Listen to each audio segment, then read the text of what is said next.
You're listening to the LA Football Podcast.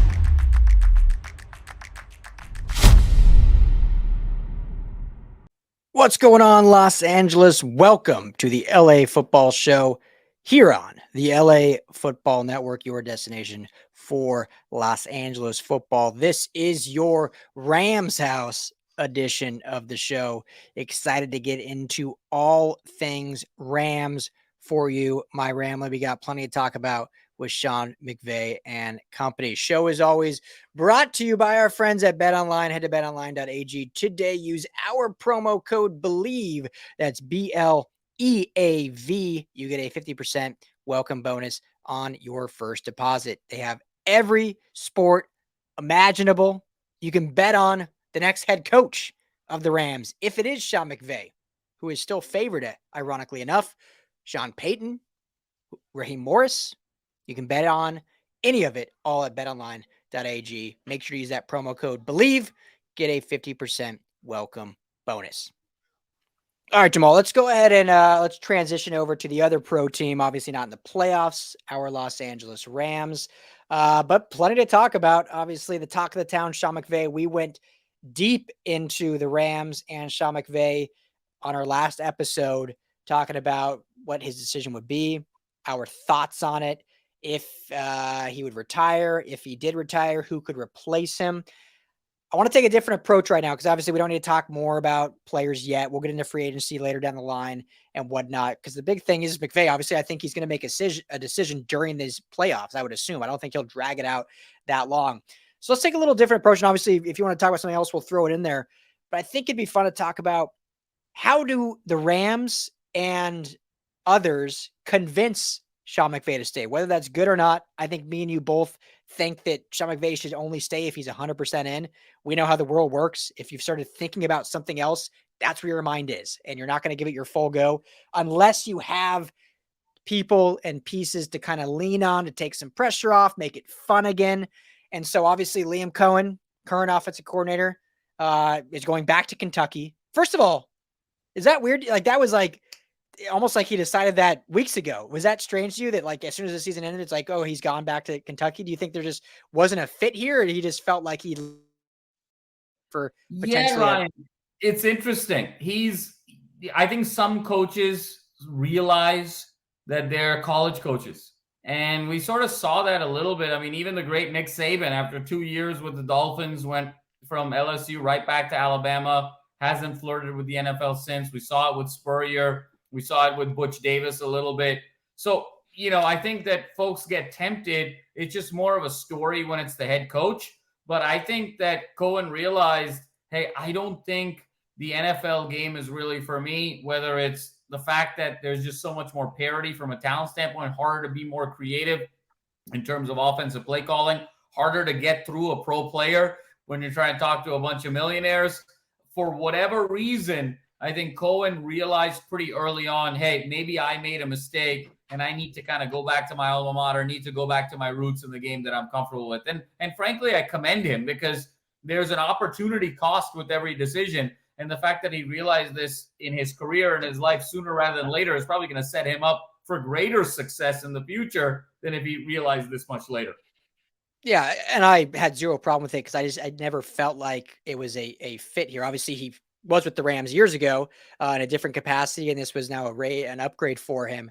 But we had talked about it before. It just didn't seem like, the past years with Matt LaFleur and Kevin O'Connell, it was such synergy between McVay and his OC, and this year just always seemed off between them. So we thought it was probably better for a split anyways. So maybe they felt that too, and he was like, yeah, I'm going back to Kentucky because it just wasn't right. So that being said, I think a real way, Jamal, for McVay to truly consider coming back, obviously you got to have the love for it. You got to have the blessing of your loved ones. You got to be in the right headspace mentally off the field to know what you're getting into for another season, another go at this. And obviously the thought of getting back to the elite level, the playoffs, the Super Bowl, that's always enticing. Your quarterback has committed to coming back regardless of what you decide. Obviously there'll still be a conversation about Aaron Donald, but I think a big way to do that is to find that OC that can really take some of the pressure off you. And I think no matter what, if McVay's coaching, he's going to be the play caller. But I don't think a lot of fans realize how much goes on behind the scenes with an offensive coordinator. Even if they're not calling plays, they're still installing offenses. They're still running a side of that game. They're still doing a lot of film work. They're looking at defensive strategies to kind of report to the head coach. And there also is the pushback element of saying, hey, we got to try this. We got to do this. Let's try installing this. I mean, it's a collaboration. And I think McVay is a very collaborative coach, and we just didn't see that happen this year. So in your eyes, and I've got a few ideas, but who's maybe some OCs out there that could convince Coach McVay to give it another go here in LA? Yeah, Ryan, it's a great question. I mean, I think there's some real talent out there, obviously, with some consideration. We've talked about the likes of a Frank Reich, who has been so respected in the NFL over the years. Obviously, things didn't quite work out with the Colts, but that doesn't take away his offensive mind and the success that he's had. Another very polarizing figure is one who just got fired, Cliff Kingsbury, and, an individual who was often compared to McVay in a lot of ways. And obviously it didn't work out as a head coach, but he's got the offensive pedigree and experience. And if he's really just focused on that one side of the ball, things could work out really well. I think the deeper question for McVay is, am I still me if I'm not play calling? And if I'm not really the head voice from an offensive coordinator perspective moving forward? And I think that's also a question that McVay has to ask. Obviously, he's had the likes of LaFleur. He's had the likes of others where it's really worked out well. But I think he's getting to an older stage as well over the next few years. So he's got to really make sure that that synergy is there. And Ryan, before I kick it back to you, I think one other element of how you sell him is not just, hey, who's your OC and we're going to go get someone you respect. I think you really have to double down on the fact that it's only one more year. I think when you're already flirting as seriously as McVay has now for the last 2 off seasons about retiring, you don't change your mind and then say, oh, just kidding, I'm going to coach for the next 7 years. This is either ending now or it's ending very, very soon. And I think the way you convince McVay, I would argue even more than an offensive coordinator hire, is to say it's just one more year. The core and the band is only together one more year, Sean. How about we ride out all of us into the sunset together? Stafford's going to be 36 at the end of next offseason. And if he still wants to play more, we're probably going to trade him because we need to rebuild. Donald is right on the edge now of his prime. I think he slipped a little bit this year because of the injuries. He's probably got one more year. Ramsey already started slipping. He's got one more year at best. Kupp is coming back from injury. Everybody right now is just hanging on for one more year to make this one last run. And I think the way you really sell them is, hey, we'll let you ride off in the sunset this time at the beginning of 24, but let's pony up 1 year. And what's it going to take for this 1 year? And then you bring in the conversation about the offensive coordinator. But I don't know if you lead with it. I think you lead with the timing, and then you bring the offensive coordinator to the forefront. Yeah, absolutely. I mean, obviously you can't go after someone if you can't even convince the coach otherwise. Point, then that's not a good selling point or a building block to be on.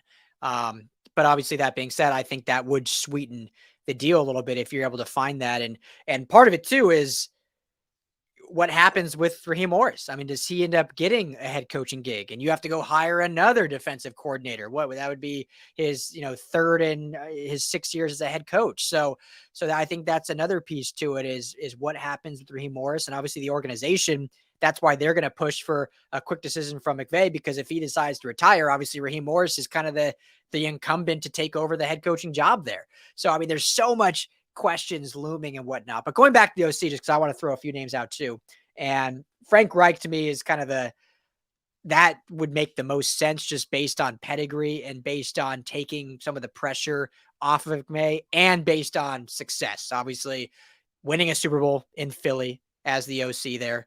Having success in India. I know it didn't go well this year, but overall he had a different quarterback every freaking year and still had success and highly respected and knows the game of football. And so I think that would be a really good pairing, and it would take pressure off Sean and could be, not that Sean McVay needs a mentor, but it would have that mentor feeling from I don't want to say subordinate, but from a position underneath him. Kingsbury is interesting because obviously the jury's out on his offensive mind in terms of NFL. It was a fun project, I guess, for Arizona. It had some bright spots. It had some very low spots. Where I think he would be interesting is clearly they're great friends. I mean, he was at his wedding. There's the great picture of him, of McVay, Kingsbury, and Peter Schrager all just like blasted at his wedding. And so there not enough can be said for the friendship and what that could do in that workplace environment when you say, okay, here's a guy who was a head coach for 3 or 4 years, had some success, does no offense. I'm still the guy. It's my offense we're installing, but he can take some pressure off. So that is very interesting. And we're already, of course, up against the clock, but 2 more I want to throw out there. One is Mike LaFleur just parted ways with the Jets. Obviously, not a great offense in New York, but also they didn't have a quarterback at all. And Mike LaFleur comes from that Shanahan tree, has the very same similar pedigree to everything Sean McVay, Shanahan, Matt LaFleur, they're all about. So the fit would definitely be there in terms of what they're schematically looking for. And so I think that would definitely be a very enticing one. And then, there's obviously others out there I think they would fit, but I think those names make the most sense in terms of taking pressure off them. So final counterpoint before we go to break. No, Ryan, I think that's spot on. And that's one of the reasons I picked Kingsbury. It's kind of one of those things. It's like, what's the sweetener going to be? We'll even bring your friends on board, even if we don't see it, if you see it, type of situation. But I think the last point here, Ryan, what's very interesting is that he's allowing his staff to look for opportunities and not holding them back and saying, hey, if you find a decision, don't let me hold your career hostage, which I think is a champion move from an integrity and a transparency standpoint, but B really shows that he's very, very undecided right now. He's very torn right now. And this thing is going to be very, very close one way or the other. And even if it's very close, him coming back, it's the last dance in 23.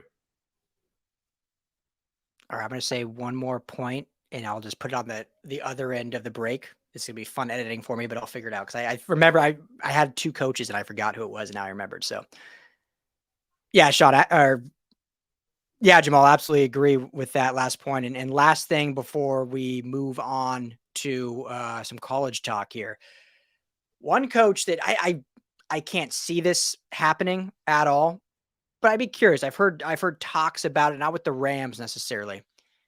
There's a great offensive coordinator out there. Every year gets brought up in head coaching circles.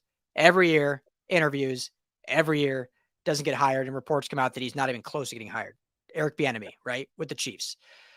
I've heard other talks, and I'm kind of the belief too that if he can go somewhere else and replicate success and show that it's not just Andy Reid, not just Patrick Mahomes, maybe that will help his resume. Now, obviously, going to Sean McVay, another great offensive mind, you could still have those murmurs, but seeing where Sean McVay is at in his career, maybe he ends up giving more responsibility to Bieniemy.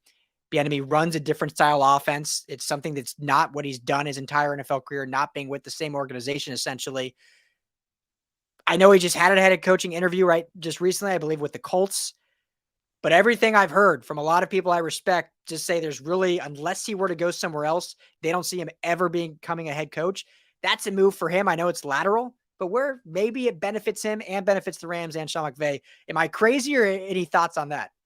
No, Ryan, I think it makes a ton of sense in the world. And at the end of the day, Bieniemy is a very polarizing figure. Bieniemy is almost the offensive version of Brandon Staley, where you don't know how good of a coach he is, how responsible he is for the Chiefs' success.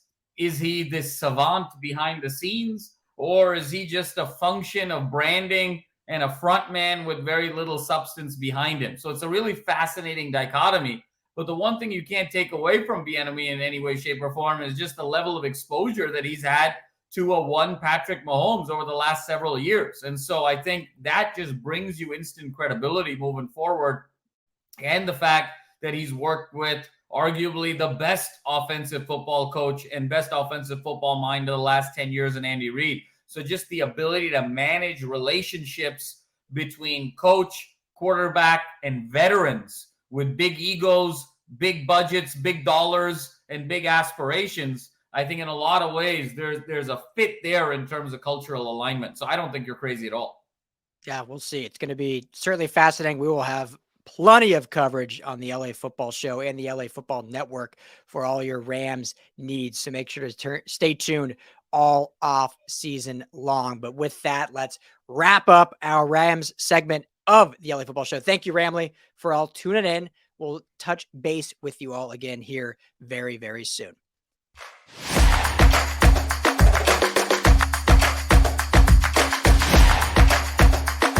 You're listening to the LA Football Podcast.